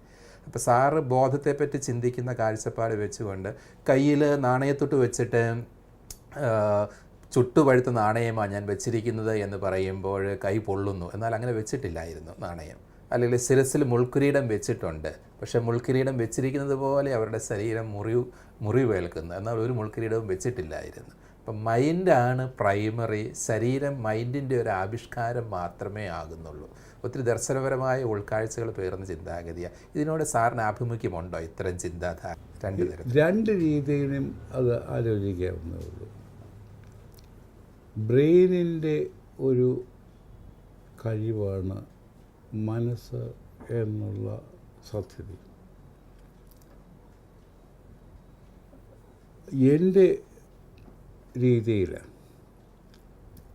ഒരു സ്റ്റേജ് കൂടി കടന്നു കഴിഞ്ഞാൽ ഇത് ഓർമ്മ എന്നുള്ളതിൻ്റെ ഒരു വിശാലതയുമാണ്. ഈ ഓർമ്മ എന്ന് വെച്ച് കഴിഞ്ഞാൽ നമ്മൾ സാധാരണ എടുക്കുമ്പോഴേക്ക് വ്യക്തിഗതമായ ഓർമ്മകൾ മാത്രമേ നമ്മൾ ആലോചിക്കുന്നുള്ളൂ. ഏതെങ്കിലും ഒരു കുട്ടിയെ നോക്കിയിട്ട് അതിൻ്റെ പരിചയമായല്ലോ പറഞ്ഞു, എൻ്റെ കുഞ്ഞെ നീ നിൻ്റെ മുത്തച്ഛനെ പോലെ ഇരിക്കുന്നല്ലോ എന്ന് പറയുമ്പോൾ ആ മുത്തച്ഛനെ കണ്ടിട്ടുള്ളവർ ഈ കുഞ്ഞിൻ്റെ സൗന്ദര്യവും കൂടെ നോക്കുമ്പോൾ തുല്യമായി വരികയാണെങ്കിൽ അവർ പറയുന്ന സത്യമാണ്. കാര്യം ഞങ്ങൾ ഒട്ടും പ്രസക്തി ഇപ്പം കൊടുക്കാതെ പോകുന്നൊരു സാധനം ജെനറ്റിക് മെമ്മറി എന്നൊരു സാധനമാണ്. ആ ജെനറ്റിക് മെമ്മറിയിൽ ഒഴിവാക്കാൻ നമുക്ക് യാതൊരു കഴിവുമില്ല. ഈ മിറ്റോകോൺഡ്രിയൽ ലീവ് എന്ന് പറഞ്ഞാൽ ആഫ്രിക്കയിൽ എവിടെയോ ഏതോ ഒരു കാലത്ത് ജീവിച്ച 2 ലക്ഷം കൊല്ലത്തിന് മുമ്പ് ജീവിച്ചിരുന്ന ഒരു സ്ത്രീയുടെ പരമ്പരകളായിട്ട് മനുഷ്യകുലം മുഴുവൻ വരികയാണെങ്കിൽ ഇതൊക്കെ അതിൽ നിന്ന് കിട്ടുന്ന മെമ്മറി നമ്മൾ വരികയാണ്. മനുഷ്യൻ്റെ മെമ്മറി എന്ന് വെച്ച് കഴിഞ്ഞാൽ ഈ പരകോടിയിലൊരു ചെറിയ പൊട്ട് മാത്രമേ ഉള്ളൂ നമ്മുടെ വ്യക്തിഗതമായ മെമ്മറി വരുന്നത്. ഇത് മുഴുവനും നമുക്ക് റിട്രീവ് ചെയ്യാൻ പറ്റുമോ? ഈ നമ്മുടെ വ്യക്തിഗതമായ മെമ്മറി പോലും റിട്രീവ് ചെയ്യാൻ പറ്റുമോ എന്ന് ചോദിച്ചാൽ ഇല്ല. പറ്റണോ എന്ന് ചോദിച്ചാൽ വേണ്ട എന്നും കൂടി ഞാൻ പറയാൻ പറ്റും. അതായത് നമ്മൾ ആക്റ്റീവായിട്ട് മറക്കാൻ ശ്രമിക്കുന്ന മെമ്മറീസും ഒരുപാടുണ്ട്. കാര്യം നമ്മൾ അനുഭവിച്ച സകലതും ഓർത്ത് വയ്ക്കുകയാണെങ്കിൽ അത് സന്തോഷമല്ല, ദുഃഖമാണ്, പരമദുഃഖമാണ്. തമസാണ് സുഖപ്രദം എന്ന് പറഞ്ഞു പോകുന്നത് അതുകൊണ്ടാണ്. എന്താണെന്ന് വെച്ച് കഴിഞ്ഞാൽ ഈ ജിൽ പ്രൈസ് എന്നൊരു ശ്രീമതിയുണ്ട്. അവരെന്താണെന്ന് ഓർക്കും. 1978 ഡിസംബർ 3-ാം തീയതി എന്ത് നടന്നു എന്ന് ചോദിച്ചാൽ ഏതാത്ത പറയുന്ന രാവിലെ ഞാൻ എണീറ്റു. അന്ന് രാവിലെ എനിക്ക് ഒരു വിസിറ്റർ ഉണ്ടായിരുന്നു. അതെൻ്റെ വീട്ടിനടുത്തുള്ള കോളായിരുന്നു. അയാൾ വന്ന് വിളിച്ചുകൊണ്ട് പോയി. അയാൾ സെക്കൻഡ് പറയും. അവർക്ക് ഈ മെമ്മറിയുടെ തീഷ്ണതയിൽ നിത്യം ഉരുകിത്തീരുന്ന ഒരു സ്ത്രീയാണ്. ഞാൻ പറയുന്നത് നമ്മളെ വർക്കുകയും വേണം. 2, അനുഭവങ്ങൾ, മനസ്സിൻ്റെ അനുഭവങ്ങൾ ദേഹത്തിൻ്റെ പ്രതിഫലനമായിട്ട് മാറുമോ? പറ്റാം. നേരെ തിരിച്ച് ദേഹത്തിൻ്റെ ഒരു സാധനം മനസ്സിനെ ഇത് ചെയ്യാൻ പറ്റുമോ? നിശ്ചയം പറ്റാം. ഉദാഹരണം, നമുക്ക് പറ്റുന്ന ഒരു ചെറിയ മുറിവ് പോലും നമ്മുടെ നോക്ഷ്യസ് സ്റ്റിമുലയായിട്ട് ബ്രെയിനിൽ കയറുകയാണെങ്കിൽ അതവിടെ കിടക്കാം. ഇതിൻ്റെ ഒരു ഫിലോസോഫിക്കൽ ആസ്പെക്റ്റിലേക്ക് ഞാൻ പോകാൻ താല്പര്യപ്പെടുന്നില്ല. കാര്യം എന്ന് വെച്ച് കഴിഞ്ഞാൽ അതിൻ്റേതായൊരു മാനം വേറെയാണ്. ഞങ്ങൾ സയൻറ്റിഫിക്കായിട്ട് നോക്കുകയാണെങ്കിൽ ഇത് ഒന്നിൽ നിന്ന് ഒന്നുണ്ടാകുന്നു എന്ന് പറയുകയാണെങ്കിൽ ശരീരത്തിൽ നിന്ന് ഇതുണ്ടാകുന്നു എന്ന് പറയുന്നതാണ് എളുപ്പം. ഞാൻ എന്നുള്ള സാധനം നമ്മൾ നിസ്സാരമായിട്ട് എടുക്കുന്നത്. ഈ ഞാൻ എന്ന് പറയുന്നത് ശരിക്കും ലോകത്തിലേക്ക് ഏറ്റവും പ്രധാനമാണ്. ഞാൻ ഇഷ്ടപ്പെടുന്ന ഒരു മലയാളം കവിയുണ്ട്. പാപം ആശാൻ വല്ല ഇംഗ്ലണ്ടിലോ അമേരിക്കയിലോ ഒക്കെ ആയിരുന്നെങ്കിൽ അങ്ങനെ പാടിപ്പോയിത്താൻ ഒരുപാട് പേരുണ്ടായിരുന്നു. കുഞ്ഞുണ്ണി മാഷ്. അങ്ങനെ ഒരു വരിയുണ്ട്, ഈ ഞാൻ ഇങ്ങനെ ഇല്ലാതായാൽ ഈ ബ്രഹ്മാണ്ടവും അങ്ങനെ ഇല്ലാതാവും അമ്പള ഞാനേ എന്ന്. സംഗതി ശരിയാണ്. നമ്മുടെ എല്ലാം അനുഭവങ്ങളാണ് നമ്മളെ ആക്കുന്നത്. നമ്മളങ്ങോട്ട് തീർന്നു കഴിഞ്ഞാൽ നമ്മളെ സംബന്ധിച്ച് ഈ ബ്രഹ്മാണ്ടവും തീർന്നു കഴിഞ്ഞു. അങ്ങനെ ചെറിയ വരികളിൽ എഴുതിയെങ്കിലും അത് മണിമുത്താണ്. ഈ ഞാനിങ്ങനെ ഇല്ലാതായ ഈ ബ്രഹ്മാണ്ടവും ഈ പറയുന്ന സാധനം തന്നെയാണ് ഈ മനസ്സ് പരിപാടിയെല്ലാം. നമുക്കിത് എക്സ്റ്റെൻഡ് ചെയ്യാം. എക്സ്റ്റെൻഡ് ചെയ്യാന്ന് വെച്ചാൽ ഈ എഴുത്ത് പോലും നമ്മുടെ മനസ്സിനെ എക്സ്റ്റെൻഡ് ചെയ്യുന്നതാണ്. ഒരു പേപ്പറിൽ എഴുതിയിടുക, അല്ലെങ്കിൽ നമ്മുടെ ടെലിഫോൺ മെമ്മറിയിലേക്ക് ഒരു വോയിസ് മെസ്സേജോ എന്തെങ്കിലും കൊടുക്കുക. അതുമല്ലെങ്കിൽ നമുക്ക് തോന്നുന്ന എല്ലാം ലിഖിതമായിട്ട് ഇടുകയാണെങ്കിൽ അത് നമ്മുടെ മനസ്സിനെ വ്യാപരിപ്പിക്കുകയുമാണ്. നമ്മുടെ ഭാരതീയ വൈദ്യശാസ്ത്ര പാരമ്പര്യം ആയുർവേദ ആരോഗ്യമെന്ന് പറയുന്നത് മനസ്സും ശരീരവും ദൈവവും ഒക്കെ ആയിട്ടുള്ള സമഗ്രതയാണ്, ഇൻ്റഗ്രേഷനാണ് എന്നുള്ളൊരു കാഴ്ചപ്പാടുണ്ട്. ഒരുപക്ഷെ മോഡേൺ മെഡിസിൻ റീഡിസ്കവർ ചെയ്യുന്ന ഹോളിസ്റ്റിക് പാരഡൈംസ് അതുമായിട്ട് ഒത്തുപോകുന്നവയാണ് എന്ന് ഞാൻ ചിന്തിക്കുന്നു. സാർ തീർച്ചയായും ഈ ലൈനിലാണ് എന്നുള്ളത് എനിക്കറിയാം. എന്താണ് സാറിൻ്റെ പരമ്പരാഗത വൈദ്യശാസ്ത്ര നിഗമനങ്ങളോടുള്ള വിലയിരുത്തൽ എന്നത്? ശരിക്കും പറയുകയാണെങ്കിൽ ഒരു 1800-2000 കൊല്ലങ്ങൾക്ക് മുമ്പ് ആയുർവേദം ഒരു ഘട്ടത്തിൽ വച്ച് അമർച്ച ചെയ്ത് നശിച്ചു പോയില്ലായിരുന്നെങ്കിൽ ഇന്ന് ഏറ്റവും പ്രധാനപ്പെട്ട ഒരു വൈദ്യരീതി അതായിരുന്നേ. 2, ആയുർവേദം ഭാവന ചെയ്യുന്ന ചികിത്സയുടെ സങ്കല്പം ലോകത്ത് ഒരു വൈദ്യശാസ്ത്രത്തിനുമില്ല.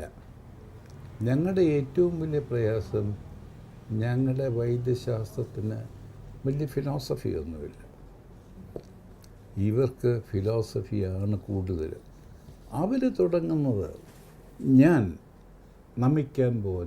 വൈദ്യൻ എന്നുള്ള ആൾ നമിക്കാൻ പോകുന്നത് ഒരൊറ്റയാളെ മാത്രമാണ്. ആ ആൾ മനുഷ്യൻ്റെ ഉള്ളിൽ കിടക്കുന്ന മനസ്സെന്ന പാമ്പ് എന്നുള്ള അതിനെ ശമിപ്പിക്കാൻ കഴിവുള്ള ആ ബുദ്ധൻ്റെ മുന്നിൽ മാത്രം എന്നാണ് പറയുന്നത്. തൃഷ്ണ ദുഃഖമസത് വികൽപ്പശിരസം, അതായത് തൃഷ്ണയായിട്ടുള്ള കണ്ണുകളും വികൽപ്പശിരസം കാമക്രോധ വിഷം വിതർക്കദശനം. ഇമാതിരിയുള്ള അമ്മാതിരിയുള്ള പാമ്പിനെ ശമിപ്പിക്കാൻ കഴിവുള്ള ആ ബുദ്ധൻ്റെ ആ അറിവുള്ളവൻ്റെ മുന്നിൽ എൻ്റെ ശിരസ് നമിക്കുന്നു എന്ന് പറഞ്ഞാണ് അഷ്ടാംഗ ഹൃദയം തുടങ്ങുന്നത്. ഇതിനേക്കാളും നല്ലൊരു കോൺസെപ്റ്റ് വരില്ല. ലാസ്റ്റ് ക്വസ്റ്റ്യൻ, സാറിൻ്റെ പ്രൊഫഷണൽ കരിയറിലെ ഒരുപക്ഷെ സാറിന് താല്പര്യം ഉണ്ടെങ്കിൽ ഒത്തിരി പറഞ്ഞാൽ മതി, ഏറ്റവും എക്സൈറ്റിംഗ് ആയിട്ടുള്ള മൊമെൻറ്റ്, ഒരു പുതിയ അറിവായിരിക്കാം, അല്ലെങ്കിൽ ഒരു പുതിയ വ്യക്തിയുമായിട്ട് എൻകൗണ്ടർ ചെയ്തതായിരിക്കാം, അല്ലെങ്കിൽ ഒരു കോംപ്ലക്സിറ്റി മനസ്സിൽ സാറിൻ്റെ രചനകൾ ഞാൻ വായിച്ചിട്ടുണ്ട്, അനുഭവക്കുറിപ്പുകൾ മുഴുവനും. എന്തായിരിക്കും സാർ ഇങ്ങനെ ഒരു ചോദ്യം ഉണ്ടായാൽ ഹൈലൈറ്റ് ചെയ്യാൻ ആഗ്രഹിക്കുന്ന സംഭവമോ വ്യക്തിയോ എന്നും കൂടി ഒന്ന്? ചില കണ്ടംപററീസ് സമകാലീനികർ എന്നെ ഒരുപാട് ഇഷ്ടപ്പെട്ടിട്ടുണ്ട്. അതിൽ 2-3 എണ്ണം എനിക്ക് മറക്കാൻ വയ്യ. ഒന്ന്, ഡൽഹിയിൽ വെച്ച് ഓൾ ഇൻസ്റ്റിറ്റ്യൂട്ടിലെ ന്യൂറോളജി ഇന്ത്യയിൽ തുടങ്ങിയ ബൽദേവ് സിംഗ് എന്നുള്ള ആൾ. അദ്ദേഹം ഒന്ന് മെയിൻ സ്ട്രീം ന്യൂറോളജിയിൽ നിന്ന് വിട്ടേച്ച് ന്യൂറോ ഫിസിയോളജിയിലേക്ക് മാറിക്കഴിഞ്ഞു. അദ്ദേഹം പഠിച്ചിരുന്നത് ഹിമാലയത്തിലുള്ള യോഗികളെയായിരുന്നു, അവരുടെ യോഗസിദ്ധികളെയായിരുന്നു. ഇതാദ്യമായിട്ടാണ് ഈ ഒരു മോഡേൺ മെഡിസിൻ മാൻ ഇമാതിരിയുള്ള സിദ്ധികളെക്കുറിച്ച് മെഡിക്കൽ രീതിയിൽ ആലോചിക്കാമെന്ന് കാണും. അദ്ദേഹത്തോട് എനിക്ക് ഭയങ്കര ബഹുമാനമാണ്. 2, എൻ്റെ കണ്ടംപററി ആയിരുന്നു ലോകം ഇന്ന് ആരാധിക്കുന്ന ഒരു ഡോക്ടർ എഴുത്തുകാരൻ ഒളിവർ സാക്സ്. അങ്ങേര്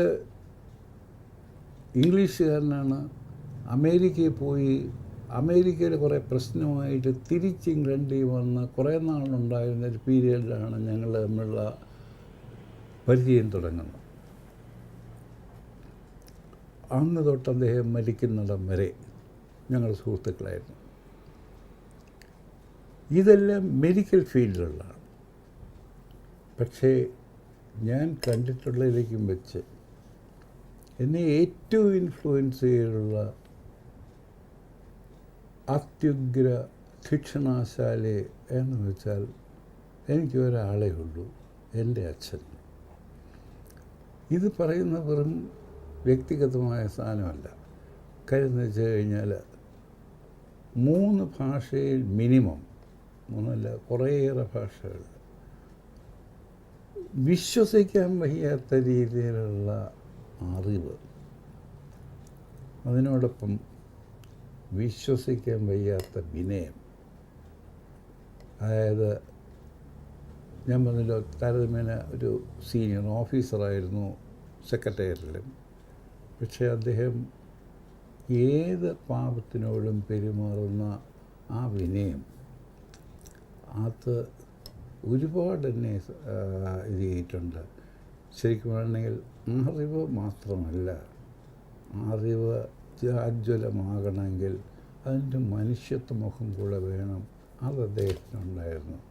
ഞാനത് അറിവിന് ഒരുപാട് കടപ്പെട്ടിട്ടുണ്ട്.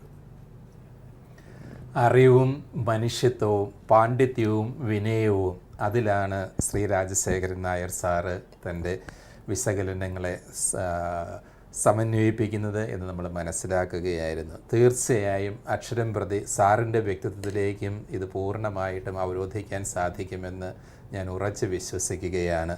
കഴിഞ്ഞ 1.5 മണിക്കൂർ സമയം ഷാലോമിൻ്റെ പ്രേക്ഷകർക്ക് വേണ്ടി സാറിൻ്റെ അത്യുദാത്തമായ വിജ്ഞാന ഭൂമിക ഞങ്ങളുടെ മുന്നിൽ തുറന്നു വെച്ചതിന് അങ്ങയോടുള്ള അഗൈതവമായ നന്ദി അറിയിക്കുകയാണ്. ആകാശവും ഭൂമിയും കടന്നുപോയാലും കടന്നു പോകാത്ത വചനമേതോ അതാണ് ഉദാത്തമായ സാഹിത്യം എന്ന പണ്ഡിതർ നമുക്ക് പറഞ്ഞു തരുന്നത്. കേരളക്കര എക്കാലവും ഹൃദയത്തോട് ചേർത്ത് പിടിക്കേണ്ട ഒത്തിരി വിജ്ഞാന സൂക്തങ്ങളാണ് ഡോക്ടർ ഈ കഴിഞ്ഞ മണിക്കൂറുകൾ ഞങ്ങളുമായിട്ട് പങ്കുവെച്ചത്. ആകാശവും ഭൂമിയും കടന്നുപോയാലും കടന്നു പോകാത്ത വിധം മാനവരാശിക്ക് അർത്ഥവും സന്തോഷവും പ്രദാനം ചെയ്തുകൊണ്ട് അങ്ങയുടെ വിചിന്തനങ്ങൾ ഒത്തിരി ഉജ്ജ്വലത്തായിട്ട് തന്നെ പ്രശോഭിക്കുമെന്ന് ഞാൻ ഉറച്ചു വിശ്വസിക്കുകയാണ്. അങ്ങയുടെ ഈ ശുശ്രൂഷ, ജ്ഞാനസബരിയും വൈദ്യ ശുശ്രൂഷയും ദീർഘകാലം ആരോഗ്യത്തോടുകൂടി ഫലദായകമായിട്ട് കൊണ്ടു നടക്കുവാൻ ജഗദീശ്വരൻ അങ്ങയെ അനുഗ്രഹിക്കട്ടെ എന്ന് ആശംസിക്കുകയും പ്രാർത്ഥിക്കുകയും ചെയ്യുന്നു. ഒരിക്കൽ കൂടി സാറിന് വലിയ നന്ദി.